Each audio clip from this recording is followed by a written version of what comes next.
Hello everyone. I finished my first week, well not I, the group finished the first week of the Joy of Movement pilot, and it was absolutely fantastic. I had so much fun, and I learned a lot. Well, I hope my students learned a lot as well, but I definitely learned a lot. So one of the things I learned was that it's actually pretty hard to keep a structure during the classes. So I have a very I have a pretty good structure for my lesson plans, but then when I actually start teaching, it just kind of, I don't know, the time just seems to be always going too fast, and then I can't get through my stuff. And so it's definitely something that I need to practice, is basically just trying to include less and focus on a few things for every class.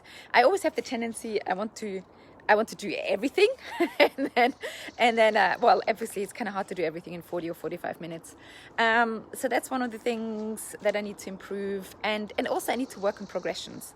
So I need to really kind of find progressions for every single move, just in case if someone can't do the movement or the exercise, so that I have different variations for everyone. So that's the things that I learned.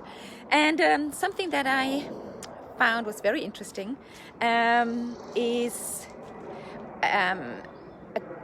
the tendency that in a group setting, people tend to feel they have to not only keep up, so either keep up or do the same as the rest of the group, which kind of makes sense, because I think most group sessions are, where everyone is kind of standing next to each other, and you have to do the same thing, because otherwise you bump into people, or you might hit them accidentally if everyone does something different. The nice thing about parkour is that this is actually really not at all the case, because everyone has their own space, and you have significantly more freedom to do whatever feels right for you. So, and it's funny, because I thought about it, what we do with the kids. So one of the things that Kurt and our coaches teach the kids is self-awareness. So to check in, and then to ask themselves two things: is how do they feel, and what do they need? So step one is to identify their feeling, and step two is to identify what do they actually need. What do I need? And then I thought, I can use exactly the same, or the ladies in my group, they can use exactly the same for the class, is to check while they're doing stuff, whatever it is, they can check in and just kind of try and figure out, how do I feel? How does it feel? How does it feel doing this move? How does it feel being on all fours? How does it feel getting over this thing? And then if it feels like, well, this is actually far too easy, then what do I need? I need to increase the intensity, and either maybe do it a bit more slowly, because that can be very often much harder than doing it fast, because when you do it fast, you use momentum, versus doing it slowly, you actually use your muscles, and it's really harder to control. Or you maybe need to do it a bit faster, just get over stuff faster, so you can do more repetitions. Or if you feel like, so if you check in with yourself, how do I feel? It's like, oh God, I'm actually feeling really shaky, and I'm feeling really tired, and I'm feeling kind of really weak. Then what do I need? I need to slow down. I need to kind of maybe take a break. I maybe need to just sit down and take a couple of minutes time to just rest, instead of trying to keep up with the rest of the group. It's so dangerous that people think that I have to do the same thing as the person next to me.